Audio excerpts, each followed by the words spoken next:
নমস্কাৰ, মই নন্দিনী। মুখ্যমন্ত্ৰী হিমন্ত বিশ্ব শৰ্মাই বিভিন্ন সময়ত সমালোচনাৰ সন্মুখীন হৈ আহিছে, বিতৰ্কৰ সন্মুখীন হৈ আহিছে। মুখ্যমন্ত্ৰীগৰাকীয়ে গ্ৰহণ কৰা কেতবোৰ সিদ্ধান্ত, মুখ্যমন্ত্ৰীগৰাকীয়ে বিভিন্ন সময়ত কৰা মন্তব্য, এইসমূহৰ বাবেই বিভিন্ন সময়ত তেখেতে সমালোচনাৰ সন্মুখীন হৈ আহিছে, বিতৰ্কৰ মাজত সোমাই পৰিছে। কিন্তু আজি আমি মুখ্যমন্ত্ৰীগৰাকীৰ কোনো সমালোচনা কৰিবলৈ নাযাওঁ অথবা মুখ্যমন্ত্ৰীগৰাকীৰ কোনো বিতৰ্কৰ কথা আলোচনা কৰিবলৈ নাযাওঁ। আজি আমি আলোচনা কৰিম যে মুখ্যমন্ত্ৰীগৰাকীয়ে মুখ্যমন্ত্ৰী হিচাপে শপত লোৱাৰে পৰা এতিয়ালৈকে কি কাম কৰিলে আৰু তেখেতে যিসমূহ প্ৰতিশ্ৰুতি দিছিল সেই প্ৰতিশ্ৰুতিসমূহ পূৰণ কৰাত কিমান দূৰ সক্ষম হৈছে আমি সেই বিষয়ে কথা পাতিম। 2021 চনৰ 10 মেত হিমন্ত বিশ্ব শৰ্মাই মুখ্যমন্ত্ৰী হিচাপে শপত লৈয়ে শাসন আৰু প্ৰশাসনিক সংস্কাৰৰ দৰে গুৰুত্বপূৰ্ণ পদক্ষেপ গ্ৰহণ কৰে। কাৰ্যভাৰ গ্ৰহণ কৰাৰ পিছৰে পৰা ভূমি বিবাদ হ্ৰাস আৰু ভূমিৰ ৰেকৰ্ড ডিজিটেলাইজেশ্যন অৰ্থাৎ মিছন বসুন্ধৰাত গুৰুত্ব আৰোপ কৰে। এই প্ৰকল্পৰ অধীনত ভূমিহীন লোকক ভূমি প্ৰদান, ব্যক্তিগত ভূমিৰ পট্টা সম্পৰ্কীয় কাম, নগৰ আৰু গ্ৰামাঞ্চলৰ ভূমিৰ মালিকীস্বত্বৰ নিৰূপণ ইত্যাদি সেৱা প্ৰদান কৰি অহা হৈছে। 2021 চনৰ পৰা 2025 চনৰ অক্টোবৰ মাহলৈকে মিছন বসুন্ধৰাৰ অধীনত মুঠ 6,92,174খন আবেদন দাখিল কৰা হৈছিল আৰু ইয়াৰে এতিয়ালৈকে 61,592খন আবেদন অনুমোদন কৰা হৈছে। ইয়াৰ পিছতে কৰা আন এটা কাম হৈছে বেদখলকাৰীৰ কবলৰ পৰা চৰকাৰী মাটি বা চৰকাৰী ভূমি উদ্ধাৰ কৰা অৰ্থাৎ উচ্ছেদ অভিযান। 2021-22 চনৰ পৰা 2025 চনৰ জুলাই মাহলৈকে অসম চৰকাৰে প্ৰায় 12,000 হেক্টৰ ভূমি বেদখলকাৰীৰ কবলৰ পৰা মুক্ত কৰিছে। ৰাজ্য চৰকাৰৰ তথ্য অনুসৰি 2021 চনৰ পৰা এতিয়ালৈকে প্ৰায় 1.5 লাখ বিঘা ভূমি উদ্ধাৰ কৰা হৈছে আৰু 50,000তকৈও অধিক লোক উচ্ছেদিত হৈছে। চৰকাৰৰ মতে এতিয়াও অসমত প্ৰায় 29 লাখ বিঘা ভূমি অধিকৃত অৱস্থাত আছে, যিসমূহত উচ্ছেদ চলাবলৈ বাকী আছে। হিমন্ত বিশ্ব শৰ্মাৰ কাৰ্যকালত কৰা আন এক উল্লেখনীয় পদক্ষেপ হৈছে ন্যায়িক সংস্কাৰ। স্থাপন কৰা হ'ল আধুনিক কোৰ্ট কমপ্লেক্স, ডিজিটেল কোৰ্টৰুম, ভিডিঅ' কনফাৰেন্সিঙৰ সুবিধা, লগতে স্পৰ্শকাতৰ গোচৰৰ বাবে দ্ৰুতগতিত আদালতত ই-ফাইলিঙৰ প্ৰৱৰ্তন কৰা হ'ল।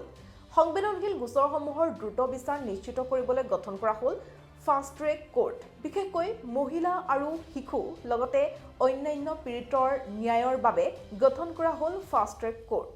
ইয়াৰ উপৰি উন্নত সংযোগ, জীৱন ধাৰণৰ মানদণ্ড উন্নত কৰা, ভ্ৰমণ আৰু পৰিবহণৰ সময় হ্ৰাস কৰা, লগতে ব্যয় অৰ্থাৎ খৰচ কম কৰা, লগতে ভিতৰুৱা দূৰৱৰ্তী অঞ্চলসমূহত উন্নয়ন কৰাৰ লক্ষ্যৰে মুখ্যমন্ত্ৰীয়ে ইনফ্ৰাষ্ট্ৰাকচাৰ এণ্ড কানেক্টিভিটি অৰ্থাৎ আন্তঃগাঁথনি আৰু সংযোগৰ এক পদক্ষেপ গ্ৰহণ কৰে। ঘাইপথ, ব্ৰিজ, ফ্লাইঅভাৰ, গ্ৰাম্য নগৰীয়া পথ সম্প্ৰসাৰণৰ কাম আৰম্ভ কৰে। প্ৰায় 2,608 কোটি টকাৰে গুৱাহাটী নৰ্থ গুৱাহাটী ব্ৰিজ, প্ৰায় 925 কোটি টকাৰে যোৰহাট মাজুলী সংযোগী দলং, ইয়াৰ উপৰি নিৰ্মাণ কাৰ্য আৰম্ভ হৈছে পলাশবাৰী শুৱালকুছি ব্ৰিজৰ। নিৰ্মাণ হ'ল কেইবাখনো ফ্লাইঅভাৰ। মহানগৰীত 112 কোটি টকাৰে নিৰ্মাণ হোৱা ভগদত্ত ফ্লাইঅভাৰ, 127 কোটি টকাৰে নিৰ্মাণ হোৱা super market GS road flyover, প্ৰায় 78 কোটি টকাৰে নিৰ্মাণ হোৱা জৌৰোড তিনিআলি ফ্লাইঅভাৰ আৰু 158 কোটি টকাৰে ডিব্ৰুগড়ত নিৰ্মাণ দুখনকৈ ফ্লাইঅভাৰ। কেৱল মাত্ৰ দলং আৰু ফ্লাইঅভাৰেই নহয়, দলং আৰু ফ্লাইঅভাৰৰ সমান্তৰালভাৱে নিৰ্মাণ হৈ আছে ৰাস্তা ঘাট। নগাঁও বাইপাছৰ পৰা তেলিয়া গাঁৱৰ ৰঙাপাৰালৈ 403 কোটি টকা ব্যয়েৰে নিৰ্মাণ হৈ আছে 4-লেন হাইৱে। 26 কোটি টকাৰে কোকৰাঝাৰৰ পৰা ভূটান বৰ্ডাৰ পথ অৰ্থাৎ আন্তঃৰাষ্ট্ৰীয় বৰ্ডাৰ পুনৰ নিৰ্মাণ কৰি থকা হৈছে। বৰাক ভেলীৰ শিলচৰত 1200 কোটি টকাৰে এলিভেটেড ৰোড প্ৰজেক্ট ঘোষণা কৰা হৈছে। মুখ্যমন্ত্ৰীগৰাকীৰ মতে 2021 চনৰ পৰা ৰাজ্যত প্ৰতিদিনে একোখনকৈ দলং নিৰ্মাণ হৈ আহিছে আৰু প্ৰায় 15 কিলোমিটাৰ পথ নিৰ্মাণৰ কাম সম্পন্ন হৈ আহিছে। 2024 চনৰ ডিচেম্বৰ মাহলৈকে 1,236খনকৈ সৰু ডাঙৰ দলং আৰু 18,000 কিলোমিটাৰতকৈও অধিক পথ সম্পূৰ্ণ হৈছে। কেৱল এয়াই নহয়, গুৱাহাটীত প্ৰথম ঘৰুৱা পাইপ গেছ যোগান আৰু CNG ষ্টেচন সম্প্ৰসাৰণৰ কামো আৰম্ভ কৰা হয়। আৰম্ভ হয় পানী যোগানৰ কাম। যোৰহাটৰ বাবে ড্ৰিংক ফ্ৰম টেপ আঁচনিৰ দৰে প্ৰকল্প ঘোষণা কৰা হয়। কেৱল এয়াই নহয়, কৃষি, কৃষক আৰু গ্ৰাম্য জীৱিকাকো বিশেষভাৱে গুৰুত্ব আৰোপ কৰিছে মুখ্যমন্ত্ৰীয়ে। কেন্দ্ৰীয় PM কিষাণ সন্মান নিধি আঁচনিৰ অধীনত প্ৰায় 17.5 লাখৰো অধিক কৃষক এই সুবিধাৰ অন্তৰ্গত হৈছে। এই আঁচনিয়ে প্ৰতিজন যোগ্য কৃষক পৰিয়ালক বছৰি ৬০০০ টকাৰ এক সহায় ধন প্ৰদান কৰে ৩টাকৈ কিস্তি। ইয়াৰ উপৰি ধানৰ বাবে MSP ন্যূনতম সহায়ক মূল্য বৃদ্ধি কৰা হৈছে। ২০২৪-২৫ বৰ্ষত অসমে ৰেকৰ্ড গঢ়িছে ৬.৯৭ লাখ মেট্ৰিক টন ধান ক্ৰয় কৰি, যিটো গোটেই ৰাজ্যখনৰ ইতিহাসতে সৰ্বাধিক। চৰকাৰে প্ৰায় ১৩৮৪ কোটি টকাৰে দুগ্ধ সমবায়, হাঁহ মুৰ্গী, গাহৰি পালনৰ বাবে কৃষক ৰাইজ আৰু পশুপালকক সহায় কৰিছে। বৰ্তমান সময়ত জনপ্ৰিয় এখন আঁচনি হৈছে অৰুণোদয় আঁচনি। ২০২০ চনৰ ডিচেম্বৰত প্ৰাৰম্ভিকভাৱে মহিলাসকলক সামৰি এই আঁচনিখনৰ আৰম্ভ কৰা হৈছিল। মহিলা সবলীকৰণ, মহিলাসকলেও যাতে পৰিয়ালত বিত্তীয় সহায় কৰিব পাৰে, লগতে দৰিদ্ৰতা হ্ৰাস আৰু দৈনন্দিন প্ৰয়োজনীয় সামগ্ৰীসমূহৰ ব্যৱস্থা নিশ্চিত কৰাৰ লক্ষ্য আগত ৰাখিয়ে এই আঁচনিৰ কাম আৰম্ভ কৰা হৈছিল। আৰু ২০২১ চনৰে পৰা মুখ্যমন্ত্ৰী হিমন্ত বিশ্ব শৰ্মাৰ কাৰ্যকালত এই আঁচনিখন আৰু অধিক কাৰ্যকৰী তোলা হয়। এই আঁচনিখনৰ জৰিয়তে প্ৰতিমাহে ৩৮ লাখৰো অধিক হিতাধিকাৰীক ১,২৫০ টকাকৈ প্ৰদান কৰি অহা হৈছে। অৰুণোদয় 3.0ৰ বাবে ২০২৫-২৬ৰ বাজেটত ৫,০০০ কোটি টকাও আবণ্টন কৰা হৈছে। ইয়াৰ উপৰি মুখ্যমন্ত্ৰী হিমন্ত বিশ্ব শৰ্মাৰ কাৰ্যকালত মহিলাসকলৰ বাবে গ্ৰহণ কৰা আন এখন অভিলাষী আঁচনি হৈছে মুখ্যমন্ত্ৰী মহিলা উদ্যমিতা আঁচনি, অৰ্থাৎ লাখপতি বাইদেউ। এই আঁচনিখনে প্ৰাৰম্ভিক মূলধন হিচাপে ১০,০০০ টকাৰ উদ্যমিতা পুঁজি আগবঢ়ায়। গ্ৰাম্যাঞ্চলৰ ৩০ লাখ আত্মসহায়ক গোট আৰু নগৰ অঞ্চলৰ ২ লাখ আত্মসহায়ক গোটৰ সদস্যক সামৰি লৈছে আঁচনিখনে। আঁচনিখনৰ বাবে ২৫-২৬ বৰ্ষৰ বাজেটত ধাৰ্য কৰা হ'ল ৩,০৩৮ কোটি টকা। মুখ্যমন্ত্ৰীগৰাকীৰ নেতৃত্বত আৰম্ভ হোৱা আন এখন উল্লেখযোগ্য আঁচনি হৈছে নিযুত মইনা আঁচনি। প্ৰায় ৪ লাখৰো অধিক ছাত্ৰীক সামৰি এই আঁচনিখনৰ আৰম্ভ কৰা হৈছে। এই আঁচনিৰ অধীনত উচ্চতৰ মাধ্যমিকত অধ্যয়নৰত ছাত্ৰীসকলে মাহে ১,০০০ টকাকৈ, স্নাতক পাঠ্যক্ৰমৰ ছাত্ৰীসকলে ১,২৫০ টকাকৈ আৰু স্নাতকোত্তৰ পাঠ্যক্ৰমৰ ছাত্ৰীসকলে ২,৫০০ টকাকৈ লাভ কৰি আহিছে। ইয়াৰ জৰিয়তে মুঠ ১০ লাখ ছাত্ৰী অৰ্থাৎ ১ নিযুত ছাত্ৰীক সহায় কৰাৰ লক্ষ্য বান্ধি লৈছে অসম চৰকাৰে। সেয়েহে এই আঁচনিখনৰ নাম দিয়া হৈছে নিযুত মইনা আঁচনি। এই আঁচনিখনৰ বাবে ২৫-২৬ বৰ্ষৰ বাজেটত ধাৰ্য কৰা হ'ল ৩৯১ কোটি টকা। আন এখন আঁচনি মুখ্যমন্ত্ৰীৰ জীৱন প্ৰেৰণা নামৰ এখন নতুন আঁচনি। এই আঁচনিৰ অধীনত চৰকাৰী বিশ্ববিদ্যালয় আৰু মহাবিদ্যালয়ৰ পৰা স্নাতক ডিগ্ৰী লাভ কৰা ছাত্ৰ-ছাত্ৰীসকলক এবছৰৰ বাবে প্ৰতিমাহে ২৫০০ৰ পৰা ২৫,০০০ এককালীন সাহায্য প্ৰদান কৰে।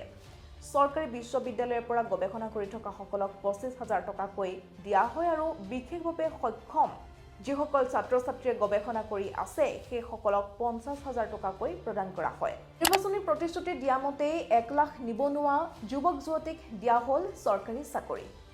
১ লাখ পদত নিযুক্তিৰ বাবে প্ৰতিশ্ৰুতি দিয়া হৈছিল, কিন্তু বৰ্তমানলৈকে ১,২৬,০০০ পদত নিযুক্ত সম্পন্ন হৈছে। ২০২১ চনৰ পৰা বিদ্যালয় শিক্ষাৰ অধীনত ৫৮,৮৮৫ গৰাকী প্ৰাৰ্থীৰ নিযুক্তি প্ৰদানৰ লগতে ৰাজ্যত বিভিন্ন বিভাগত নিযুক্তিৰ সংখ্যাই ১,২৬,০০০ৰ সীমা পাৰ কৰিলে। লগতে অহাবাৰ ৩ লাখৰো অধিক ছাত্ৰ-ছাত্ৰীক চাকৰি প্ৰদান কৰাৰ প্ৰতিশ্ৰুতি প্ৰদান কৰিলে মুখ্যমন্ত্ৰীয়ে। মুখ্যমন্ত্ৰী হিমন্ত বিশ্ব শৰ্মাৰ নেতৃত্বত লোৱা আন এক বৃহৎ পদক্ষেপ হৈছে বাল্য বিবাহ। বাল্য বিবাহ বন্ধ কৰিবৰ বাবেও মুখ্যমন্ত্ৰীগৰাকীয়ে গ্ৰহণ কৰিছে কঠোৰৰ পৰা কঠোৰ পদক্ষেপ। চৰকাৰে বাল্য বিবাহ প্ৰতিষেধক আইনৰ কঠোৰ প্ৰচলন কৰিছে। বিশেষ টাস্ক ফ'ৰ্চ গঠন কৰা হৈছে, যাৰ দ্বাৰা ৰাজ্যৰ প্ৰতিটো অঞ্চলতেই বাল্য বিবাহ চিনাক্ত কৰা হৈছে আৰু ৰোধ কৰা হৈছে। ইয়াৰ উপৰি মুখ্যমন্ত্ৰীগৰাকীৰ নেতৃত্বত ২০২৪ চনৰ অক্টোবৰ মাহত অসমীয়া ভাষাই ক্লাছিকেল লেংগুৱেজ মৰ্যাদাও লাভ কৰে। হিমন্ত বিশ্ব শৰ্মাৰ নেতৃত্বত ৰাজ্যখনৰ যি স্বাস্থ্য খণ্ড, সেই স্বাস্থ্য খণ্ডটো যথেষ্ট উন্নয়ন হোৱা দেখিবলৈ পোৱা গৈছে। স্বাস্থ্য সেৱাৰ উন্নতি, স্বাস্থ্য সামগ্ৰী আৰু বেছিক চিকিৎসা সেৱাৰ সম্প্ৰসাৰণৰ পৰা আৰম্ভ কৰি ৰাজ্যৰ জনগণৰ স্বাস্থ্যৰ কল্যাণৰ বাবে একাধিক নতুন নিযুক্তি আৰম্ভ কৰা হৈছে। নতুন চিকিৎসা মহাবিদ্যালয় নিৰ্মাণ কৰা হৈছে, নতুন হাস্পতাল নিৰ্মাণ কৰা হৈছে, যাতে উচ্চমানৰ চিকিৎসাৰ সেৱা গ্ৰামাঞ্চল আৰু জিলাসমূহলৈও উপলব্ধ হয়।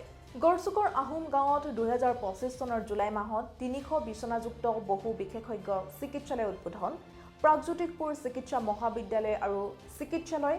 ২০২১ চনৰ জুলাই মাহত গুৱাহাটী চিকিৎসা মহাবিদ্যালয় হাস্পতালত নতুনকৈ নিৰ্মাণ কৰা ২০০খন বিচনাযুক্ত ICU কমপ্লেক্স, নলবাৰী চিকিৎসা মহাবিদ্যালয়, এইমছ, ২০০ 95 কোটি টকাৰে শিলচৰ মেডিকেল কলেজ এণ্ড হাস্পতাল অটল অমৃত অভিযানৰ অধীনত দৰিদ্ৰ পৰিয়ালৰ বাবে স্বাস্থ্য বীমাৰ ব্যৱস্থা যাতে জনসাধাৰণে টকাৰ কথা চিন্তা নকৰাকৈ চিকিৎসা কৰিব পাৰে। কেৱল মাত্ৰ স্বাস্থ্য খণ্ডই নহয়, শিক্ষা খণ্ডতো মুখ্যমন্ত্ৰীগৰাকীয়ে বিশেষ পৰিৱৰ্তন কৰা আমি দেখিবলৈ পাইছোঁ। 7খনকৈ মহাবিদ্যালয় ক্ৰমে Sivasagar college, Kokrajhar government college, Nagaon college, Jagannath Barooah মহাবিদ্যালয়, নৰ্থ লখিমপুৰ কলেজ আৰু গুৰুচৰণ কলেজ লগতে বঙাইগাঁও কলেজক বিশ্ববিদ্যালয়লৈ উন্নীত কৰা হৈছে। ৰাষ্ট্ৰীয় শিক্ষানীতি 2020ৰ প্ৰৱৰ্তন কৰা হ'ল আৰু এতিয়াৰে পৰা অসমৰ প্ৰতিখন বিশ্ববিদ্যালয়ত ডিগ্ৰী কোৰ্চ হৈছে 4 বছৰীয়া। ইয়াৰ উপৰি সেৱা আৰু AHSCC এই দুটা পৃথক পৰীক্ষা বোৰ্ড একত্ৰিত কৰি এখন শিক্ষা board the Assam state school education board গঠন কৰা হ'ল। কেৱল এয়াই নহয়, ছাত্ৰীসকলৰ আৰ্থিক সহায়ৰ বাবে আৰম্ভ কৰা হ'ল নিযুত মইনা আঁচনি।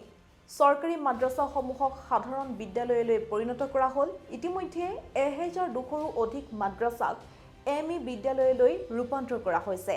CM ফ্লাইট যোজনাৰ জৰিয়তে জাপানীজ আদি ভাষাৰ দৰে বিদেশী ভাষাৰ শিক্ষাৰ মাধ্যমেৰে বিদেশত চাকৰি সুযোগ সৃষ্টিৰ লক্ষ্যৰো লোৱা হৈছে।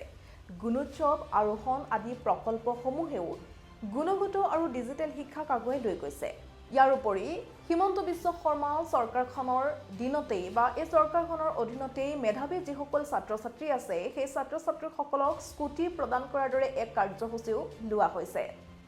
উচ্চতৰ মাধ্যমিকৰ পৰীক্ষাত ছাত্ৰীসকলে 60% আৰু ছাত্ৰসকলে 75% নম্বৰ লাভ কৰিলে স্কুটি লাভ কৰে। মুঠৰ ওপৰত 4-5 বছৰৰ ভিতৰত মুখ্যমন্ত্ৰী হিমন্ত বিশ্ব শৰ্মাই প্ৰশাসনিক আধুনিকীকৰণ, আন্তঃগাঁথনি, কৃষি, গ্ৰাম্য জীৱিকা, কল্যাণমূলক আঁচনি, শান্তি, নিৰাপত্তা, পৰিৱেশ সুৰক্ষা, অৰ্থনৈতিক উন্নয়ন, শিক্ষা, স্বাস্থ্য খণ্ড সকলোতেই পৰিৱৰ্তন আনিবলৈ সক্ষম হৈছে। এই সকলোবোৰৰ লক্ষ্য হৈছে অসমৰ জনসাধাৰণৰ বিশেষকৈ গ্ৰামাঞ্চলৰ লগতে দুৰ্বল লোকসকল আৰু সামাজিকভাৱে বঞ্চিত লোকসকলৰ জীৱন উন্নত কৰা। অৱশ্যে যিকোনো নেতাৰ দৰেই এই বিষয়সমূহক লৈ বিতৰ্কৰ সন্মুখীন হৈ আহিছে, সমালোচনাৰ সন্মুখীন হৈ আহিবলগীয়া হৈছে মুখ্যমন্ত্ৰী হিমন্ত বিশ্ব শৰ্মাও।